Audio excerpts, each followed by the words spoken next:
Hi, it's Nell with Joy's Garden, and today I'm going to talk about Brugmansia, or angel's trumpet.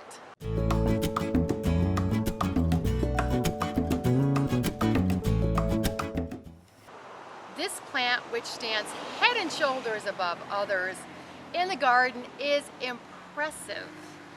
They're shrubs that get large and turn into trees, and their long hanging trumpet-shaped flowers are not only fragrant, but they are very much of a wow factor. Now we're in one of the parks in Santa Barbara, and we're having a drought, so the irrigation isn't on. There is an angel's trumpet behind me, so it likes cooler sun. It doesn't like hot sun at all, but it does like sun. Here it's pretty much in the dappled shade of trees, and it's doing just fine. And the water that it likes is regular and deep, so that's why it's not looking extremely full and extremely healthy at the moment. And the flowers, they are prized for their long tubular flowers, and they are highly fragrant, just beautiful, and the fragrance intensifies at night. It's beautiful. There's a single flower form, and there's also a double flower form. And pests, as I said, the thing that I've seen it with the most is spider mite, and that's usually because it is too dry. And in terms of the fertilization, I used to maintain one. I didn't do too much to it other than compost it. I will put some more about fertilizing down below, so you can read that there.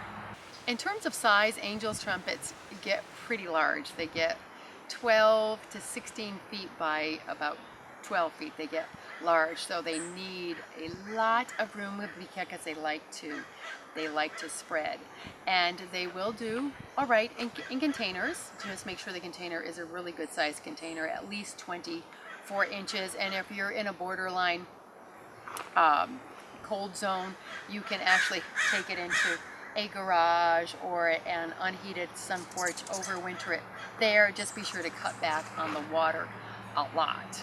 And in terms of pruning, they do have a very rangy habit, as you can see, so they benefit from pruning.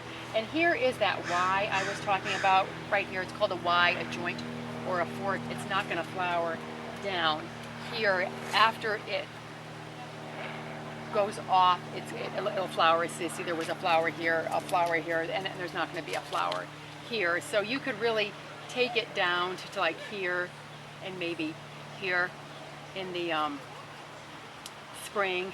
I give it a good pruning to really shape it, and then you can do a couple of lighter prunings during the season, and that will help to keep it into shape, and they just sort of naturally turn into trees. It's what happens to a lot of them. And that's something to know. A red flag about this plant is that it is toxic and poisonous. All the parts of it are, but unless you eat plants and you rub them in your eyes, you really don't have to be too worried about them. There are a lot of them all over town. And there's another thing I want to say about this plant. It does flower a lot. It flowers here in Santa Barbara from the late winter, early spring, all the way through the late fall. And it has a lot of flowers, and it drops a lot of leaves. So you just have to be leaves and flowers too.